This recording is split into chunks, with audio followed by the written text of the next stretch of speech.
They held a funeral for me. My mother cried without shedding a single tear. My sister read a eulogy I wrote in pain, as if the words were hers. They thought I was gone forever. But as the piano played my favorite song, the church doors opened, and I walked in, alive. I always knew I didn't quite belong. Even as a little girl, I could feel it. The way my mother looked at Emily like she was a glass sculpture, and looked at me like I was the crack that ruined it. Emily, with her soft curls and easy charm, was the daughter everyone wanted. I was the other one, the quiet one, the too sensitive one, the one who asked too many questions and cried at the wrong times. Dad didn't say much. He never did. His silence was worse than Mom's sharp tongue.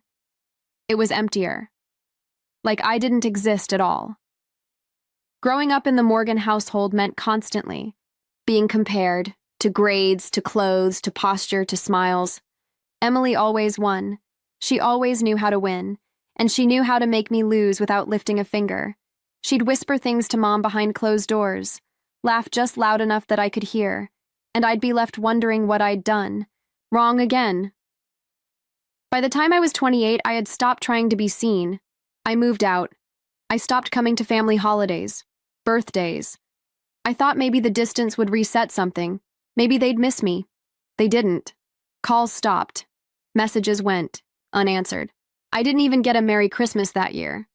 When I sent a gift to Grandma, Emily posted a story calling it a weird anonymous package and laughed about it online. That stung more than I want to admit. So one day, I just left. I packed a bag and bought a one-way ticket out of Ashridge. No note, no goodbye, no explanation. I didn't want them to chase me. I wanted to know what they would do without me. They did nothing. Weeks passed, then months, then a year. I started over. I got therapy. I changed my hair, changed my number, and even went by a different name for a while. I thought I was healing. I thought I was forgetting. But the truth is, you never forget what it's like to be treated like a ghost before you're dead.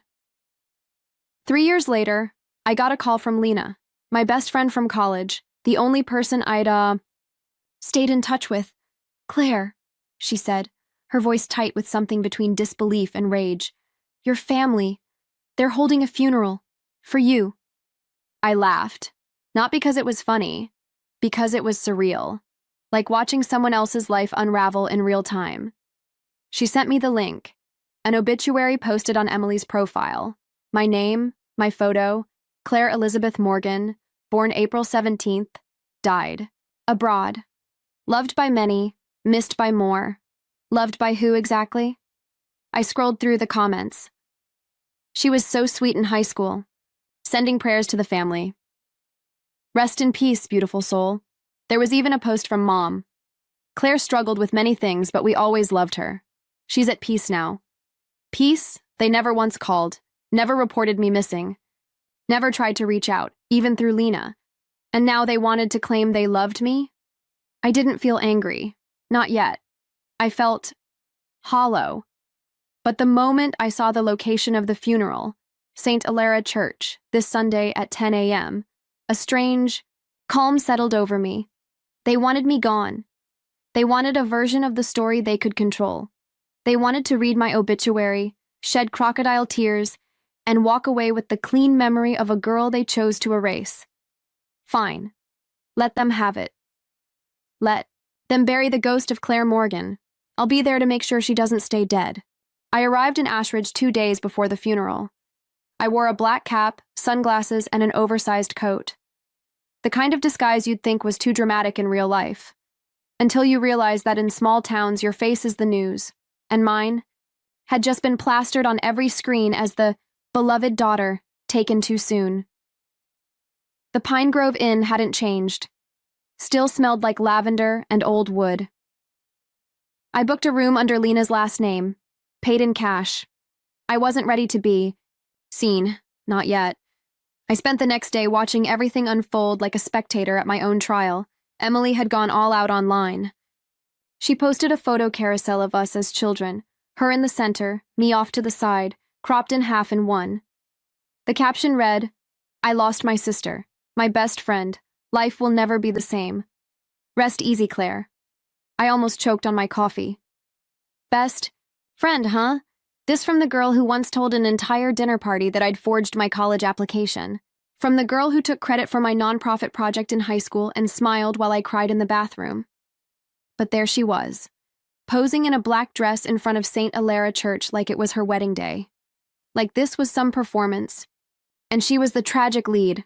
Mom's post came next, a simple photo of a lit candle. Claire struggled her whole life, but we loved her. We always did. Flashback. I'm 16. Sitting on the kitchen floor, shaking after a panic attack because Emily accidentally spilled orange juice on my laptop the night before finals. Mom standing over me with crossed, "Andy, you need to toughen up. Life doesn't hand out rewards for being fragile." Another flash. I'm 25, asking if I can borrow a little money after a layoff. Her response? Maybe if you made better life choices. They didn't love me.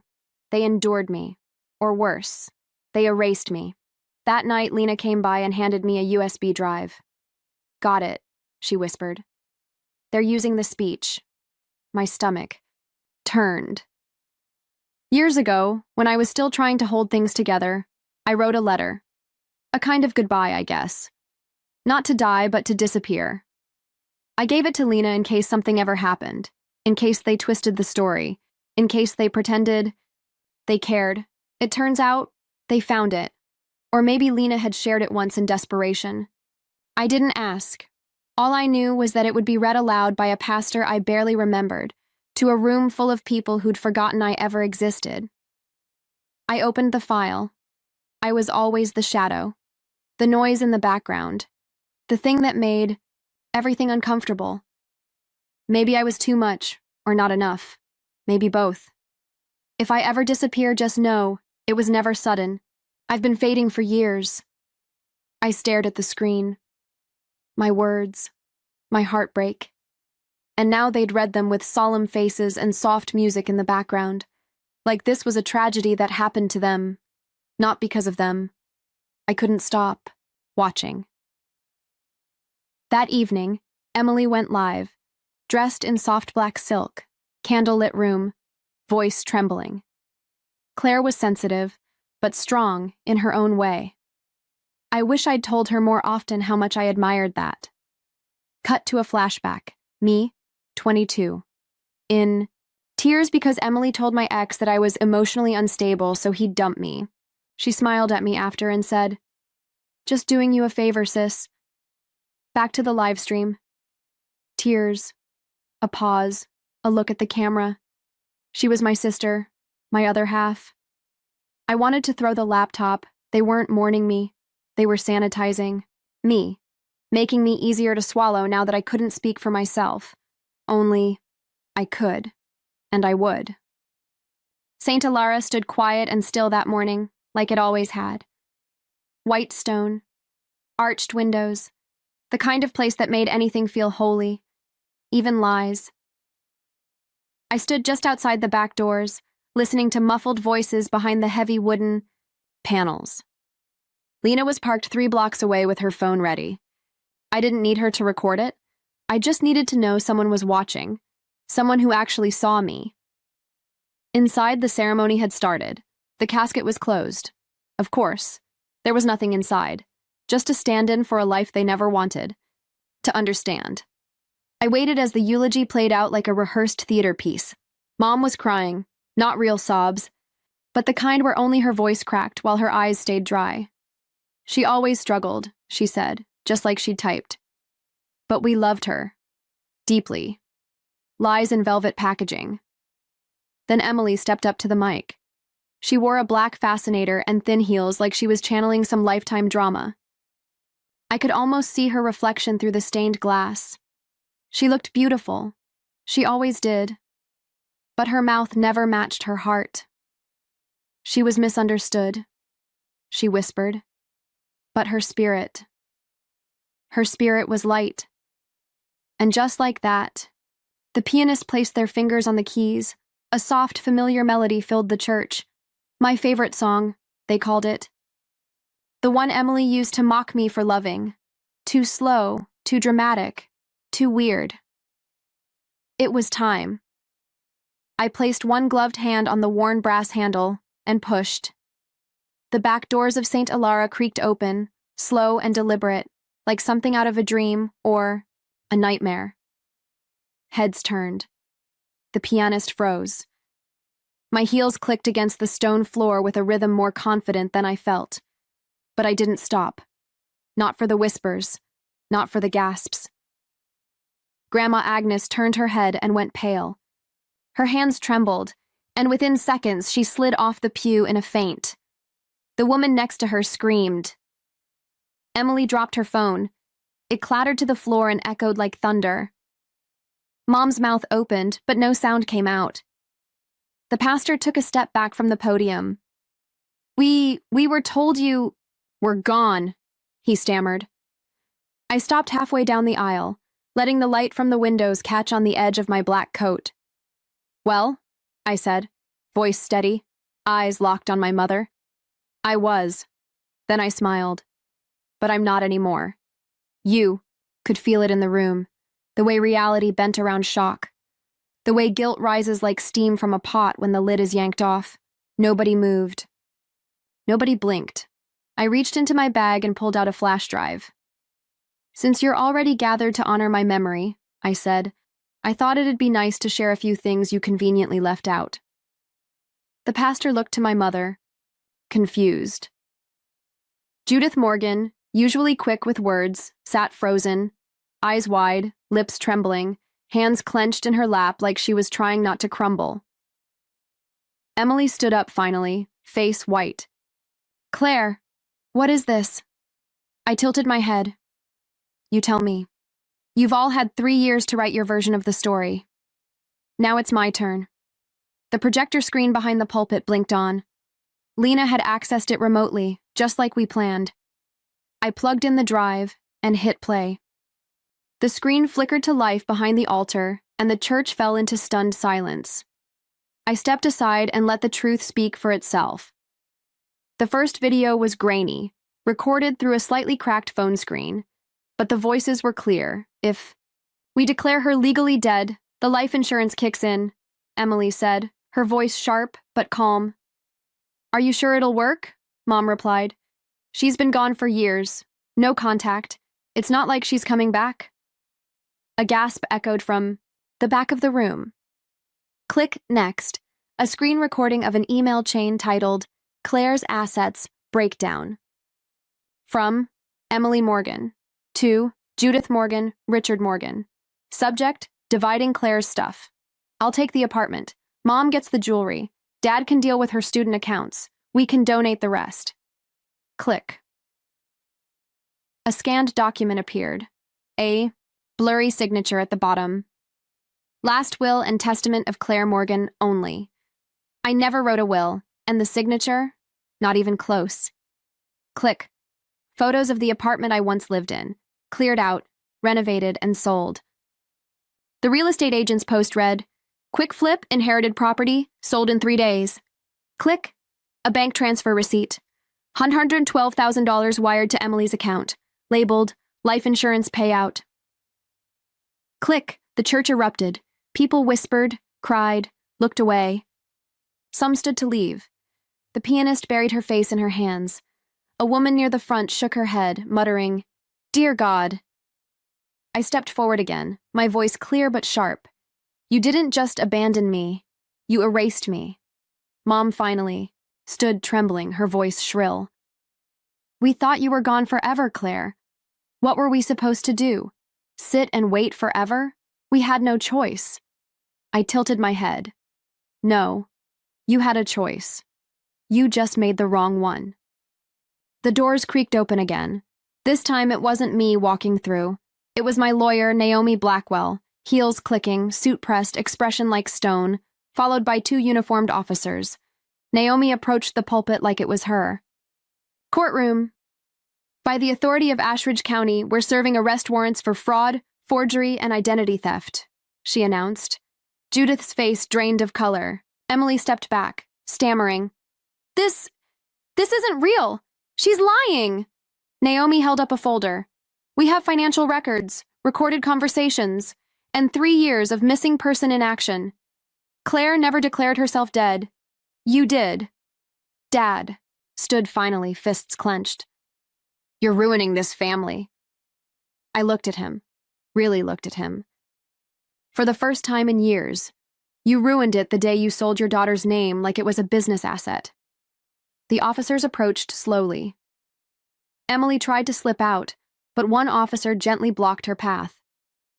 Judith sobbed, loudly now, messily, in a way that no longer seemed performative but panicked. I watched it all from the front pew. I didn't cry. I didn't shout. I just breathed. For the first time in a long time, I felt air fill every inch of me. Naomi turned to me. You still want to press charges? I looked around the church, the place they tried to bury my memory, the place I chose to rise instead. Yes, I said. Let them feel what it's like to be erased. As the cuffs clicked around their wrists and the officers began their quiet exit, I stood and gathered my coat. The projector screen faded to black, but the silence they left behind was louder than anything they'd ever said to me. I walked out of the church before the sirens faded. Behind me, voices rose, not in grief, but in panic, shouting, chairs scraping the floor, the rustle of evidence being gathered, Emily's shriek cutting through it all. She set us up. I didn't flinch. The sunlight outside felt different now, sharper, cleaner. I stood on the steps of St. Alara with my coat draped over one arm, and for the first time in years, I felt tall, not heavier, not bitter, just whole. I didn't cry, I didn't need to. They didn't apologize. Of course they didn't. Because apologies only come from people who believe they did something wrong. And people like them, they rewrite reality so thoroughly they can't see past their own version of it. But that wasn't my job anymore, fixing their stories, making their guilt make sense. That burden died the moment I walked through those church doors, and I didn't look back. Later that evening, I stood in front of my own headstone, Claire Elizabeth Morgan, April 17th, 1991, August 3rd, 2020. A gentle soul gone too soon. It was surrounded by pink lilies, my least favorite flower. There was a laminated photo tucked into the stone, one Emily had posted online. The same one where she had cropped me halfway out and only remembered to add me back in after commenters asked why the dead sister wasn't in any of the pictures. The irony burned in the back of my throat. I knelt down in front of the grave. It was peaceful out here. Quiet. No performances, no microphones, just truth and dirt and stone. I took the folded piece of paper from my coat pocket, the one I'd written in my hotel room, alone the night before the funeral. I placed it under the flowers, smoothed the edges, and read the words out loud. You buried the old me, but I came back stronger. Rest in peace to the girl who needed your love. I stood up, and I left her there. The version of me who begged for scraps of affection, who cried behind doors, who twisted herself into something smaller so others could feel bigger. She was gone now, and I wasn't mourning her. I was releasing her. My car waited by the tree line. I slid into the driver's seat, started the engine, and rolled down the window just enough to feel the spring breeze against my skin. Naomi had already filed the civil suit. The state would handle the criminal charges. The headlines were coming. So were the consequences. But none of that was why I smiled as I pulled onto the open road. I smiled because I had taken back the one thing they were most afraid I'd reclaim. My voice. Not the loudest, not the prettiest, but mine. I drove away from Ashridge not to escape, but to continue. Not to start over, but to start anew. Not as the daughter they buried, but as the woman who made sure they'd never forget she lived.